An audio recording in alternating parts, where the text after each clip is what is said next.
All right, welcome back. Episode 4 of The Click. Chris Rupp here with my co-host, Alaina Corsini. It is Friday, April 10th, and we are back with some new digital marketing headlines for you. So lots to talk about again today.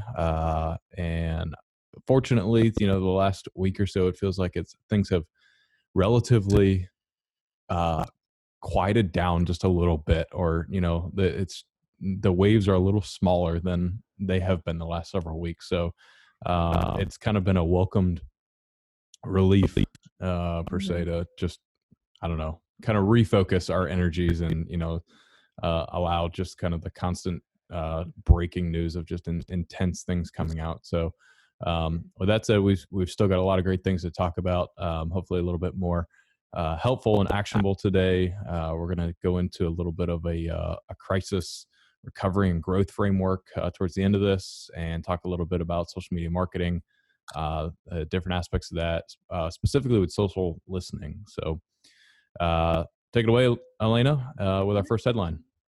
Well, awesome. Our first one is actually about Zoom, so it's kind of ironic. As we're using it, a lot of organizations, businesses have reduced their ad spending or like really reallocated their budgets during this time. But communication software brands like Zoom or GoToMeeting have completely tripled their ad spend, reaching $45 million in Q1 compared to $13 million last year, which is crazy. It's totally gone up since then. In comparison to their first quarter in 2019, as I said, it's completely gone up.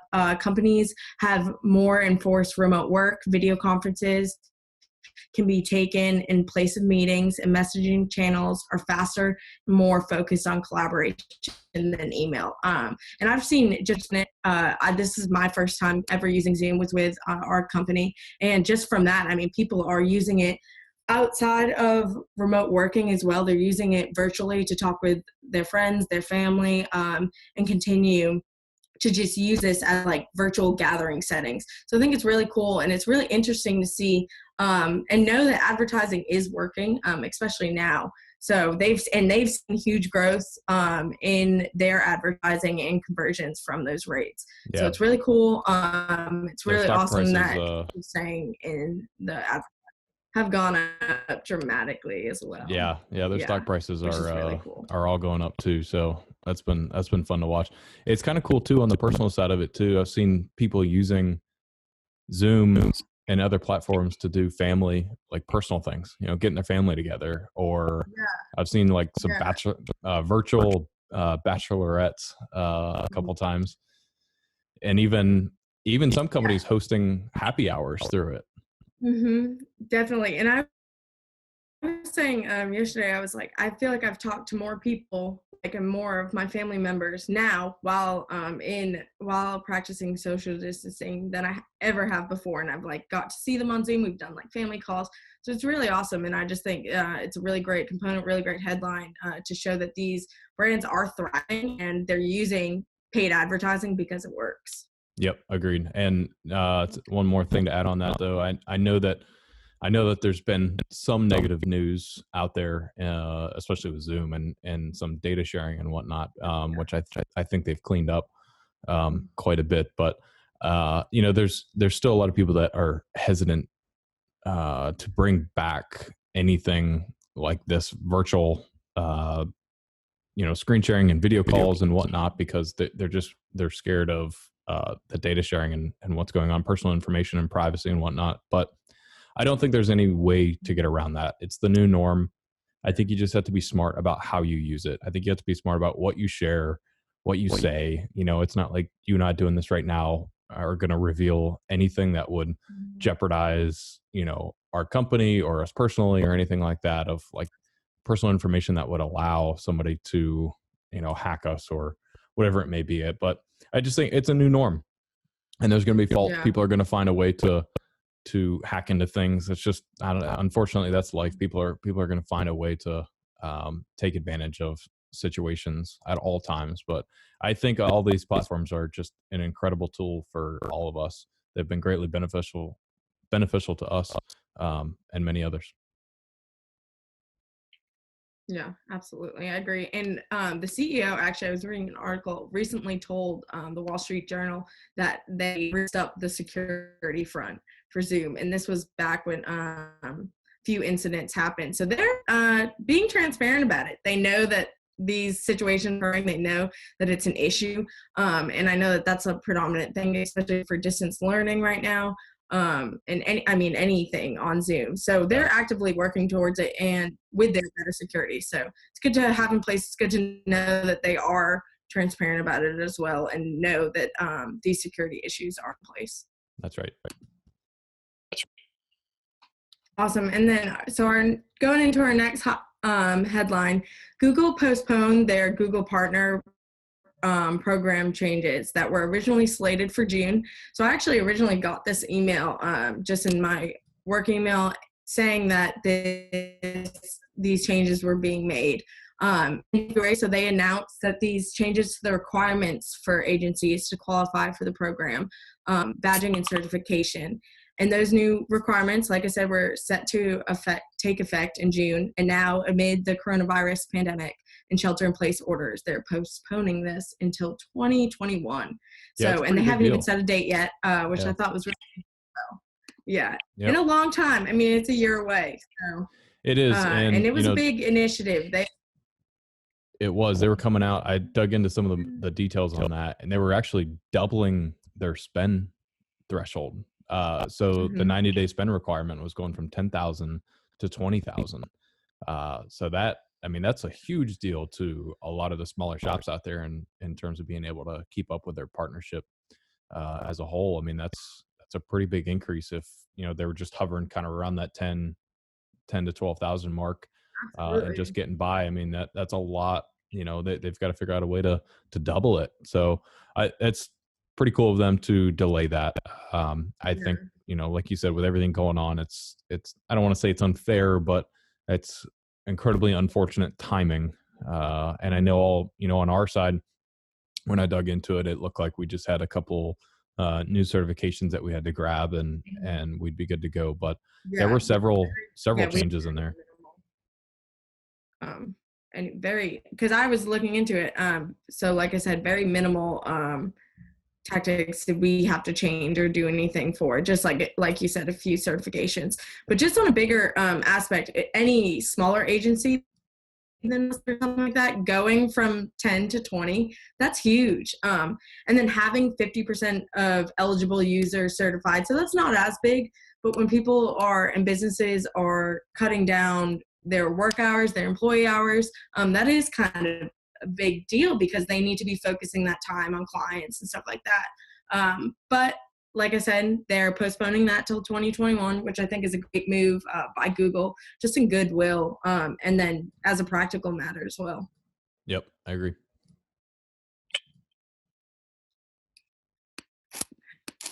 We can go into our next one. Bing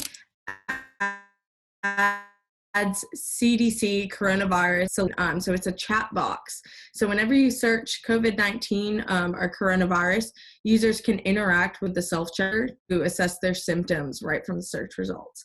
So I thought that was really interesting, and that's a really cool tool to use. I've never really seen anything like that before.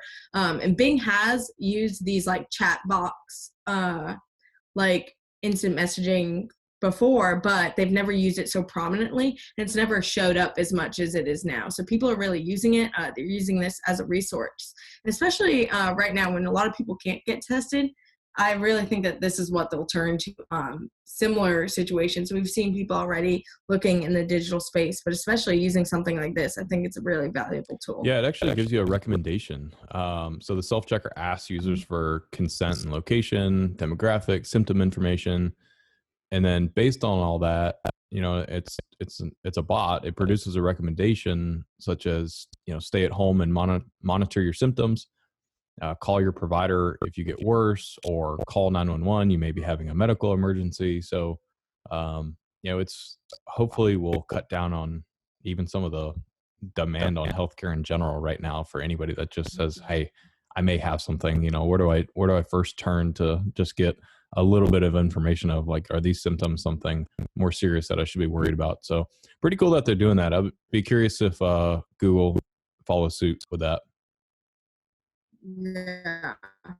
And I mean, Google's been doing great things like we talked about last week with the specialists, and then they're also are coming out with just new and improved ways really make sure that valuable information. But like I said, I've never seen anything like that chat box before, or an instant messaging kind of system, and I think it will work well. And I'm interested to see the results from it. Yeah. Another thing though from Google is that their reviews are coming back. So a few weeks ago with the coronavirus, everything that was happening, they shut down the publication of news reviews and like Q&A as part of their response and reduced support. They didn't want people giving bad reviews and stuff to restaurants, local. I have no idea. I totally missed this happening. And now that I think about it, of all the things I've been searching and whatnot, like there have not been no reviews there, and certainly no ability to leave them. But I don't know. I totally miss this. So it's kind of a big deal that they're bringing it back already. Yeah, and it adds, like I said, it adds validity just to the digital space in general, that knowing that, okay, these reviews have, something in the consumer brain that they, think about that. They think about that when they're making their decision. But like I said, it announces its review return, and you actually, in our article that we will have linked on Search Engine Land, they even say they like went in and did a review themselves right then and there. So it's available. You can do it. You can publish it, and it'll come up. The review process does take a little bit longer, and it notes that Google does note that the contribution may be delayed, similar to like any platform at this time. But it's back, and it just kind of few little steps towards. Yeah. Yeah, I can confirm. I actually left a review for. I had a guy help me power wash my house day before yesterday because it was just mold, like just horrible from the last year. And he asked me to leave him a review, and I was able to. That was yesterday. So it's probably also why, and until I saw this article and we talk about it today, I didn't even realize it was gone. Yeah, and it actually came out. So they came out with this on the 8th, I believe.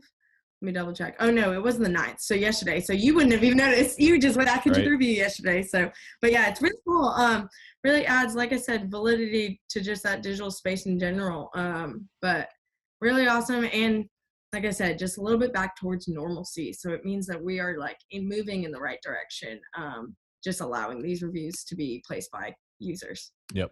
So back to Facebook with their blog that they've been running. It's just really like an ongoing forum that they continue to post things on. What have they brought on there in the last couple of days?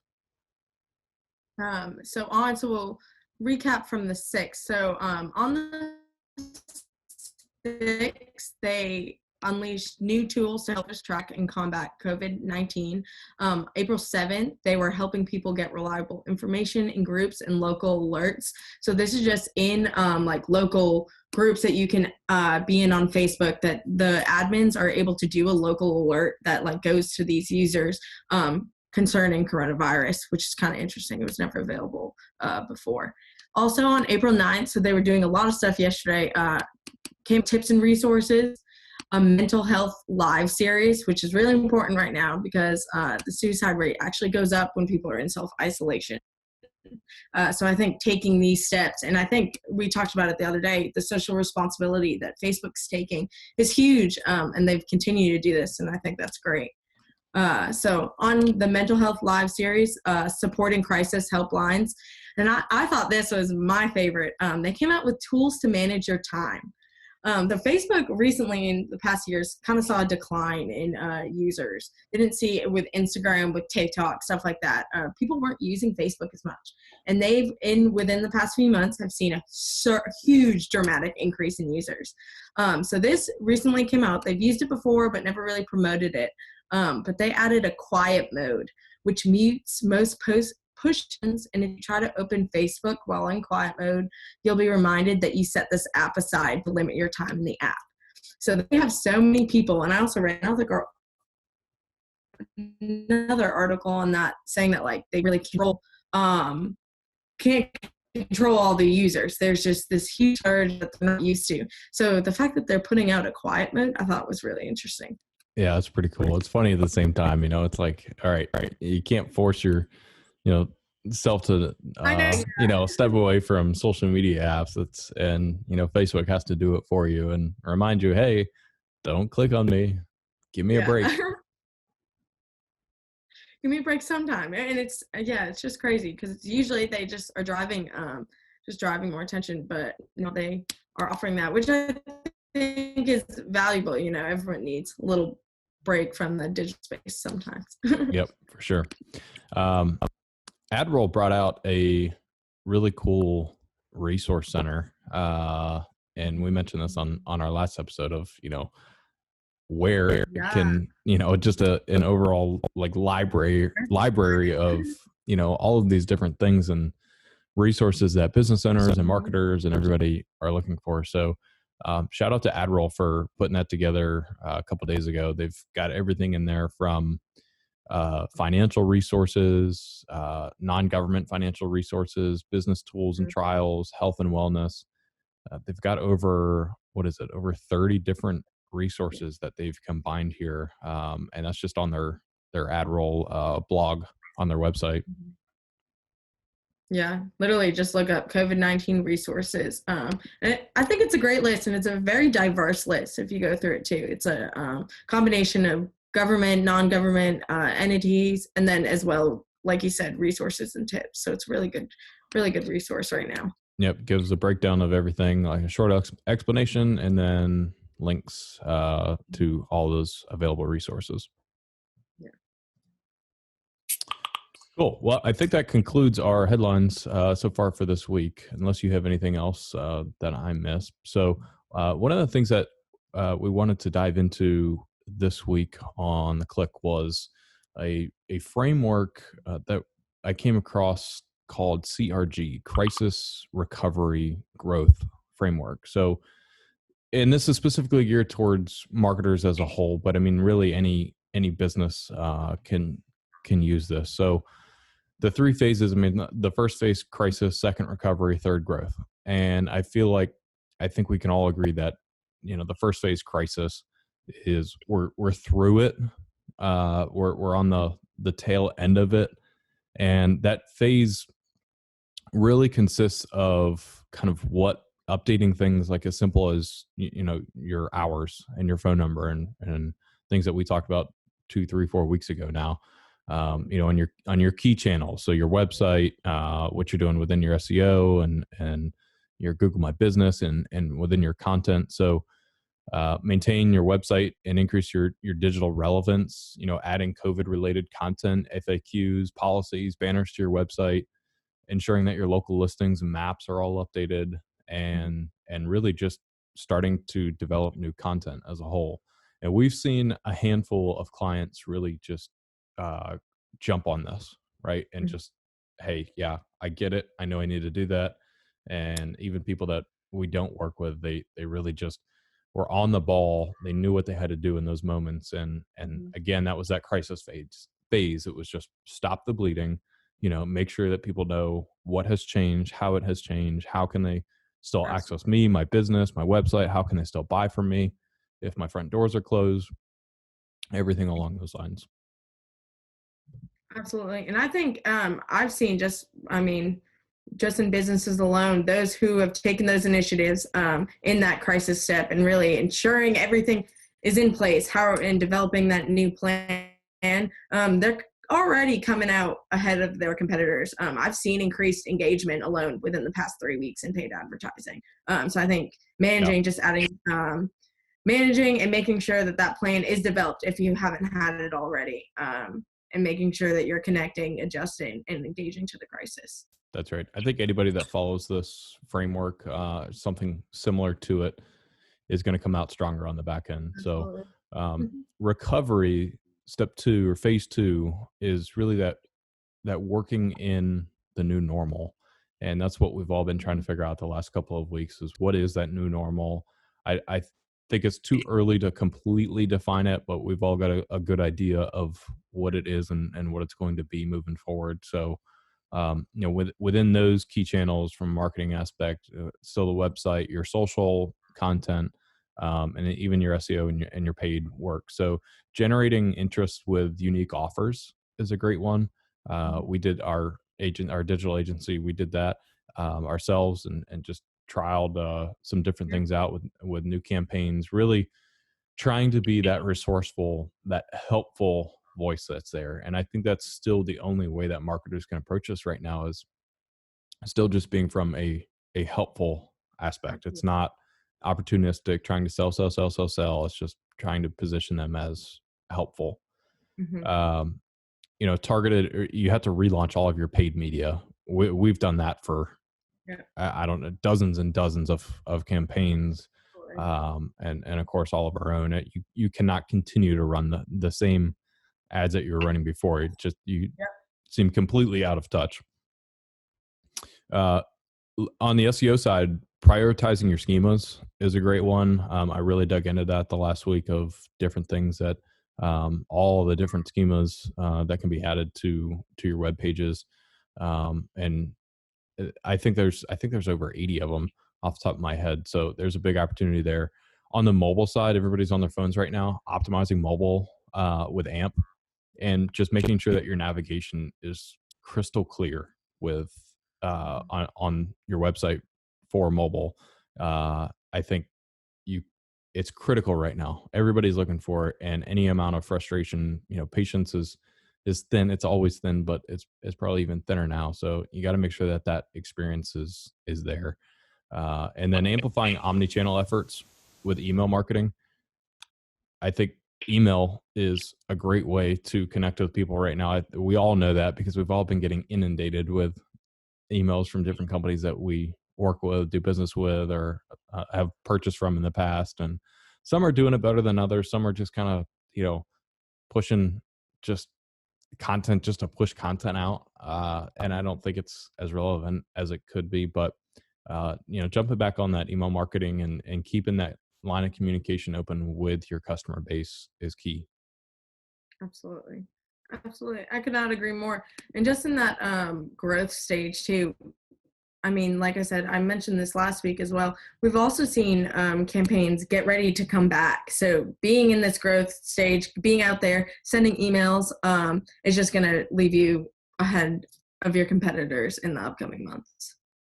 Yep. And that final stage, growth, getting back in the game. And that's really where everybody's head. Yes, we're still in that recovery phase and working in that new normal, but everybody has got to be focused on growth when this Focus is on it. behind us, and it's not just going to happen overnight or in a couple of weeks where everything's back to normal. It's going to take some time, but you've got to be focused on that growth and getting back in the game. Hmm. And that's really where your marketing, your advertising channels on the paid side, of course, your website and content that you're producing, and with SEO, you got to double and triple down on it. And I think with all of the overhead, unfortunately, that businesses are having to cut just to make do, that they're gonna realize once they get through this that there's the only way for them to get back to where they were, or at least try to, is going to be to market the hell out of themselves, Yeah.